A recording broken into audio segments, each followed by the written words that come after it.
Hii ni Sirejina Portrait TV na leo tumejaliwa kuwa na coach wa APS Bomet. Kumbuka hao wenyewe wamekuwa katika mchezo wao na wamepata kufuzu kuingia katika Premier League, na leo tuko na coach. Naomba nimpe fursa ndio aweze kusema majina yake kamili. Kwa majina ni Drivers Mafuta, ni head coach APS Bomet, na nashukuru kwa nafasi hii. Tumekuwa na msururu wa wakati mzuri kwenye ligi. Tumbasha game moja mbele ligi ishe.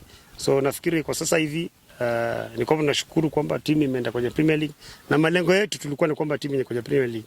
So tulipoanza season mara ya kwanza, tulipoanza season August, tulijipatia matarajio, tulipatia objective, na nafikiri kwa sasa hivi malengo yetu yametimiwa, lakini bado kuna game nyingine mbele. So bado tunapambana, tunajipanga ni kwa ajili ya game ambayo inakuja mbele.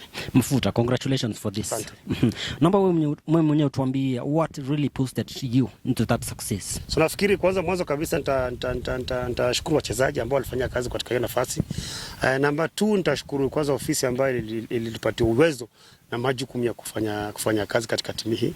Na yale ambayo tusukuma kwa ajili ya matokeo haya bora, kwanza kabisa ilikuwa ni kujitolea kwa wachezaji ambao ndo wenye kazi. So wachezaji walijitolea, na ilikuwa wachezaji ambao walikuwa na wakati wa kuvumilia, walikuwa na uwezo wa kufanya kazi iwe rahisi. So yale ambayo yalitusaidia kwamba wachezaji walikuwa na hiari na hari ya kucheza kwenye Premier League. Nyuma kidogo pia nitashukuru pia ofisi yetu ya APS Bomet hapa, kupitia kwa Madam CEO, kupitia kwa management ya team, kupitia kwa team captains, walifanya kazi mzuri kumotivate wachezaji wafanye kazi kuwa rahisi kwa ajili ya matokeo ambayo yanakuja mbele.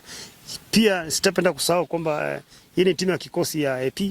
Nafikiri kwa ujumla pia kutoka kwa headquarters Admission Police walitusaidia kupata facilities za kutuelekeza sisi kufanya kazi iwe rahisi, ni kwa ajili ya malengo yetu yote. Tunafikiri kwa ujumla kila mmoja ambaye alihusika walitupatia nguvu ya kustahimili pressure ya kazi, nguvu ya kustahimili kupata matokeo mema. Na pia sitapenda kuwasahau mashabiki wetu, walikuja kwa wingi, pia walitupatia motisha, walitupatia nguvu ya kucheza kwenye ligi hiyo na tukaibuka washindi. Au wachezaji wako ni maafisa wa polisi wote ama kuna wachezaji kutoka pale nje? So ni kunyuma kidogo, kuna civilian players kwa kimombo, ambao sio maafisa wa polisi, lakini kama wangapi? Kuna kama wachezaji 13 ambao sio afisa wa polisi. Wale afisa tulikuwa na wachezaji karibu 15 au 16 ambao ni afisa wa polisi. So ni timu ambayo imechanganyika, kuna afisa wa polisi na wale ambao ni raia katika timu hii. Kumbuka pia mkielekea katika Premier League au wenyewe watakuwa wanapokea hela fulani. Sasa maafisa wa polisi walikuwa wanapokea hela sawa na wale wachezaji kutoka nje ama kutoka pale? Kwa hiyo siwezi jibu kwa sababu hiyo ni mpangilio ya ofisi. Kwa sasa hivi sitajibu hayo. Wewe mwenyewe unaona kama kumekuwa na changamoto 1, 2, 3 kama vile mtakuwa na mnafaa, kuna siku mtakuwa mnafaa kucheza pale nyumbani na waona sasa hii hatuna uwanja bora vile inafaa. So mnahisi vipi sasa? So nafikiri kwa mpangilio ambayo iko mbele, ilikuwa madhumuni yetu kwamba timu hii ibaki kwenye kaunti hii ya Bomet, na maandalizi na matayarisho ya kuwa na kiwanja bora ambayo inastahili kwa ajili ya federation.